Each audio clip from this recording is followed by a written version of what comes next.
everyone. Welcome back to the channel. I'm Kris. Let me move the mic. This is a video that I totally produced and put together and did the voice of. This is all me.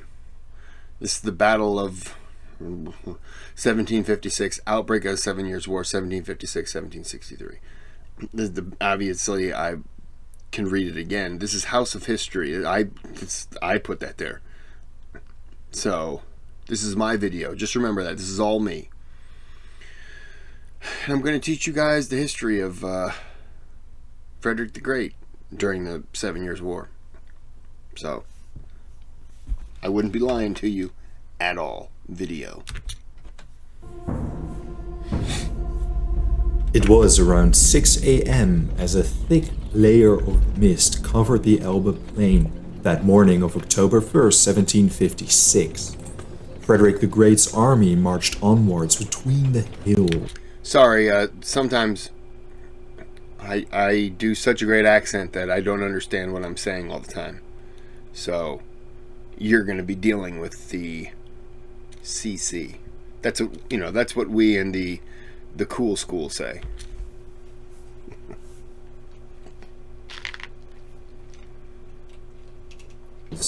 Neither the king nor his generals could make out what awaited them behind the fog and marshes.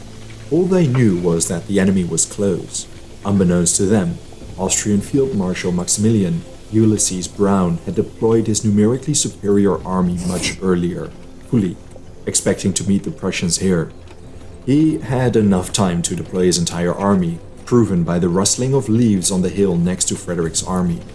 Little did the Prussians know that General Franz Moritz von Lacy and 2,000 hidden irregular troops were more than ready for the battle to commence.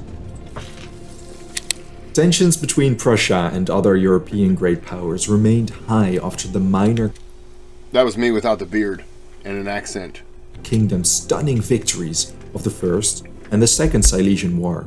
A decade of international developments detailed in my video dedicated to the so-called diplomatic revolution followed. By 1756, Frederick learned of an anti-Prussian alliance against him. He tried his best to navigate the muddled geopolitical waters. Then, on a whim, he decided to sign a treaty with Britain, the arch-enemy of his main ally in continental Europe, France. Perhaps ironically, this treaty, meant to guarantee its safety, led to the rapid deterioration of Prussia's situation. In response, France moved into Austria's embrace, and Russia was already preparing a war against the kingdom. In the months following the treaty signing, France and Austria concluded the defensive First Alliance of Versailles. Austrian Minister Kaunitz, the chief architect of rapprochement with the arch-enemy France, also established an alliance with Sweden by promising them to return Pomerania upon Prussia's defeat. Three great powers, all vying to destroy the kingdom, rightly unnerved Frederick. At first he tried to use diplomacy to determine their exact plans, but none of the courts even pretended to assure him that they would not attack him. After the last time, when this guy went back on virtually every single thing he agreed with, yeah, no, you don't enter anything with him. So finally, Frederick decided to use his trusted recipe, which granted him success in the first two Silesian wars. He decided to strike first. He set his eyes on Saxony. And why Saxony?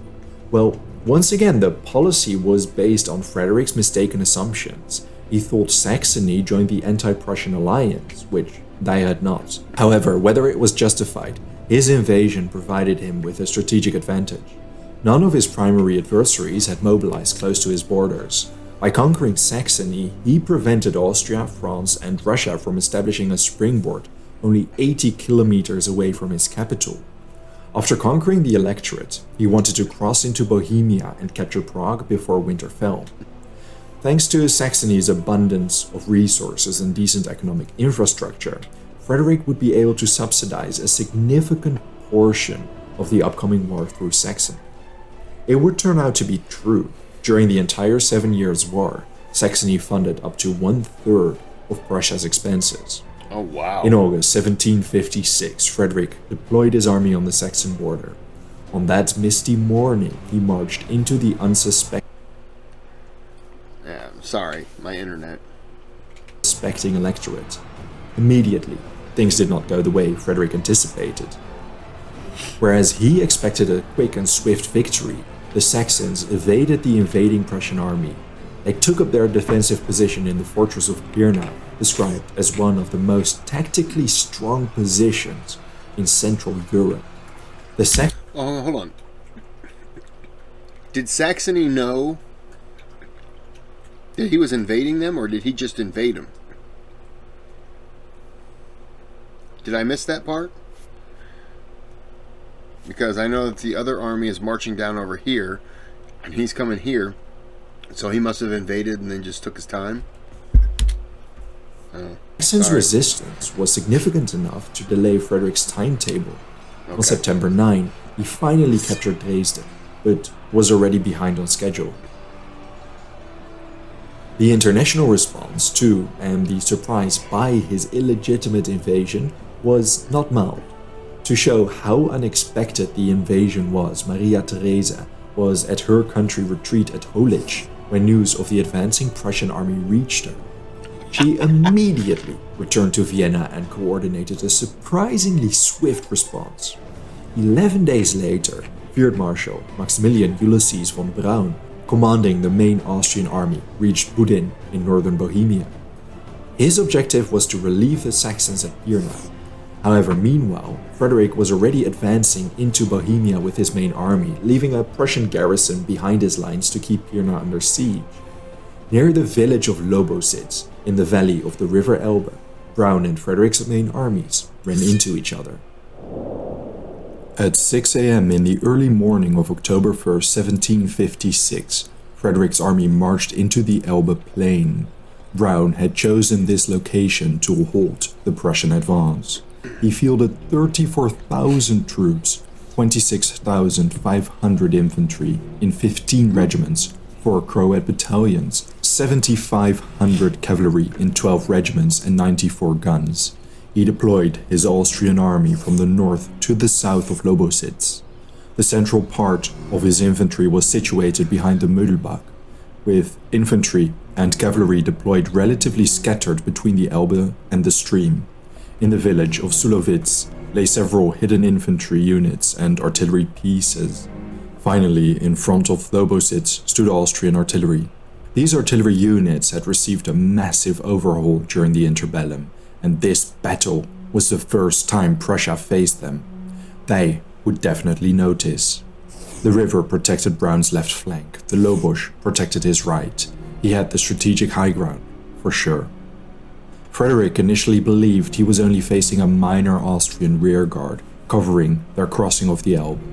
Frederick commanded around 28,500 soldiers, 17,500 infantry in 25 battalions, 10,500 horses in 59 squadrons, 97 artillery guns, and a small force of 300 hussars. Frederick and Brunswick and about 10 artillery guns seized the Homolka, an excellent observation point to direct the battle.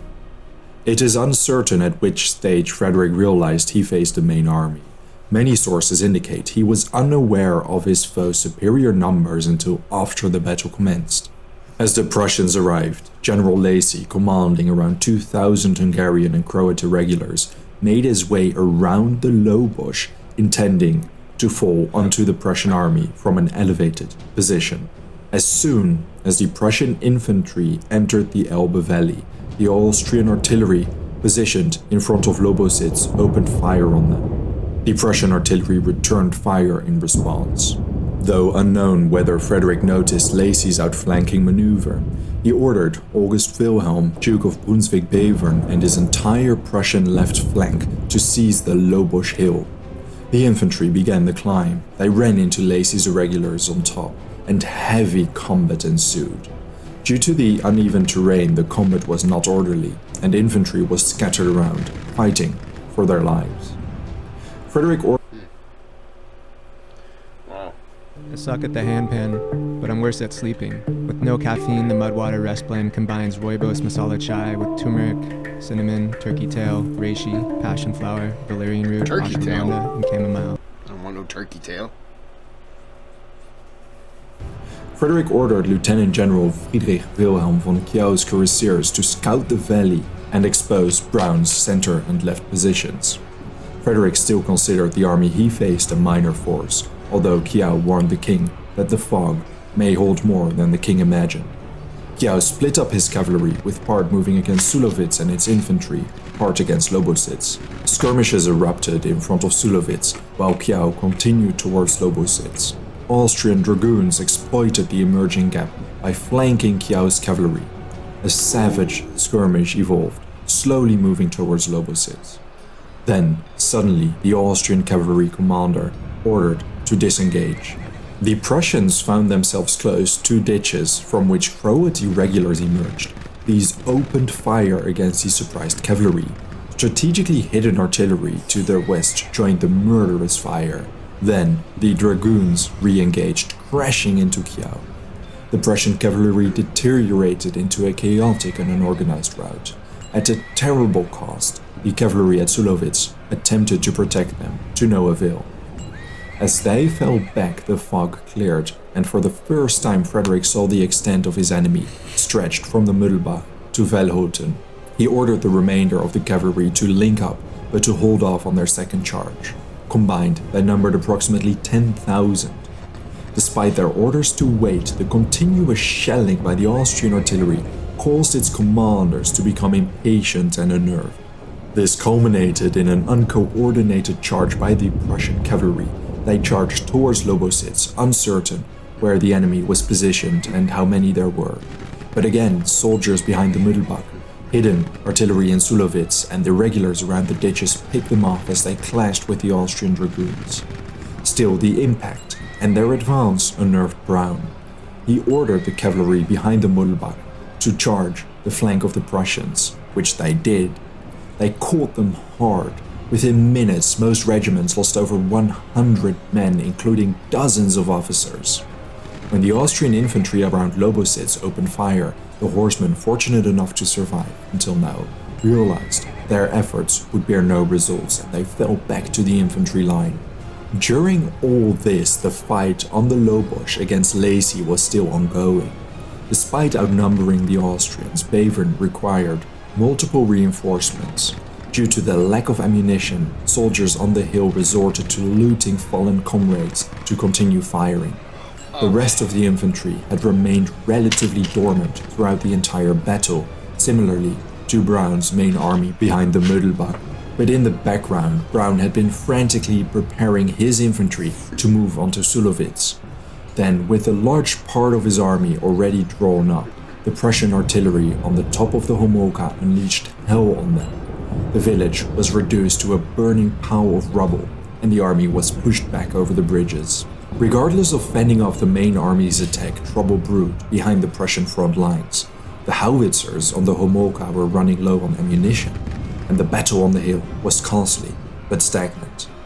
Around this moment, Fredrick handed over command to Field Marshal James Keith and ordered him to consider retreat as he left the battlefield. Frankly, Prussia's prospects were not that good. The scene was slightly reminiscent of the Battle of Mollwitz 15 years before, when Fredrick abandoned the battlefield after the Austrians routed his cavalry. But then Prussia's fortune changed. On top of the Lobosch, fighting had deteriorated to savage hand-to-hand musket butt and bayonet fighting.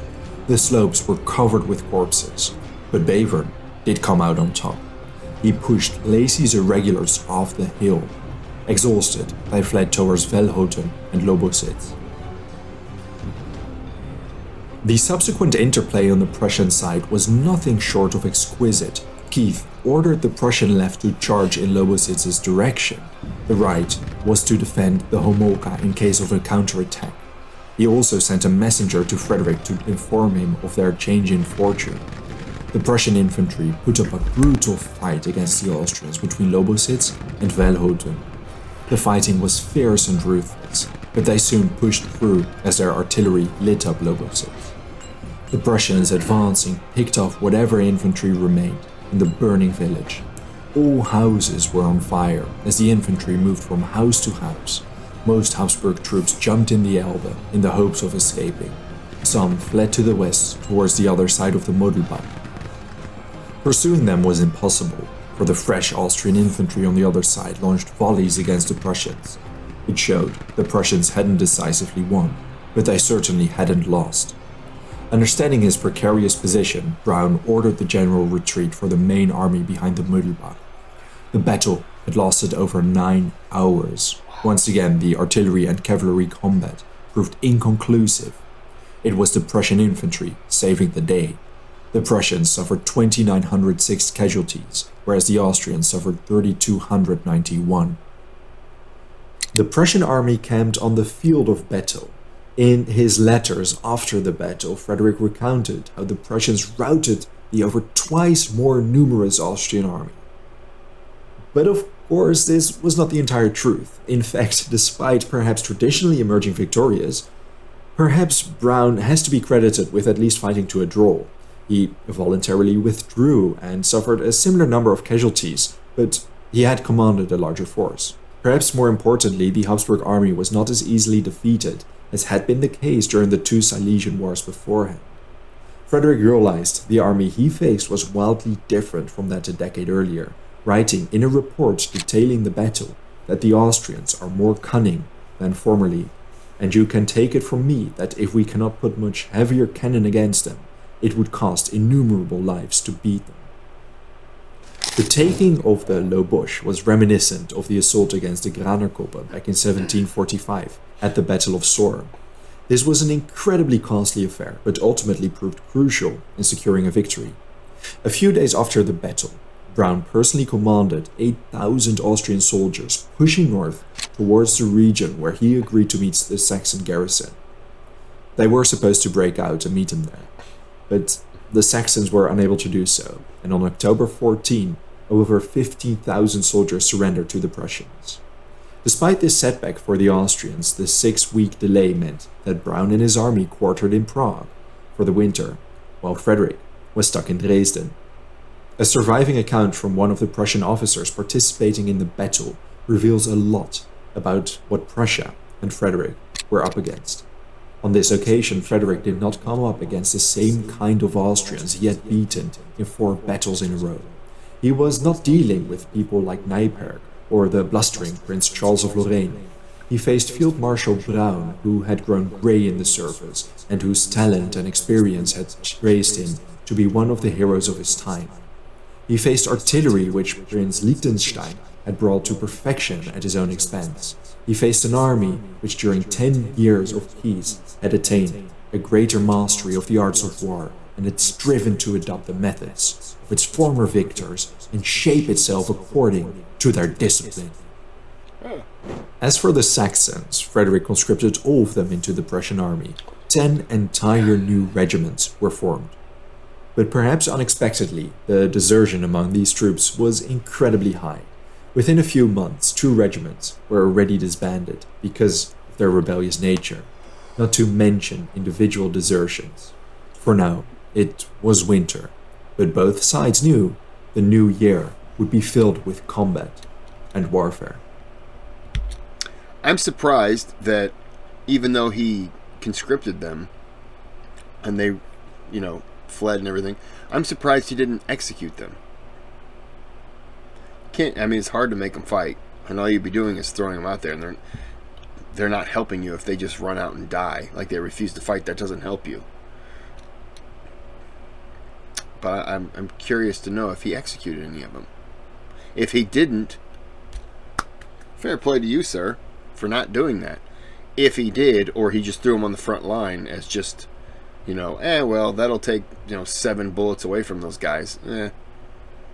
It's a dick move, but we all understand why they would do that. You do it because it's not your people. You don't care about them. Thank you very much for watching this video. If there's a topic, battle, or event you would like to know more about, let me know your thoughts in a comment. I'm going to go ahead and end this here. But, yeah, this is good. Obviously, because I did it, so I would know. I'm going to end this here, but I'm going to knock out a few of these tonight. but you don't care about that. This one is Tuesday, August 30th, and this will be out Wednesday, August 31st. It'll be my 3 p.m. release. I release at 9 and 3. I wanted to ask, and now I forgot. Yeah, I release 9 a.m. Central Standard Time, my time. 9 a.m. and 3 p.m. Would it be easier if I just drop both videos at 9? Or if I drop them at 3? Does it matter? Just curious, because I can drop both of them at the same time if it's easier for people. You know, I just stage them out just to give some time, but it doesn't really matter to me when they come out. Okay, well, I'm gonna end this here, but the ninth video will be next. So until then, have a good day, have a good night.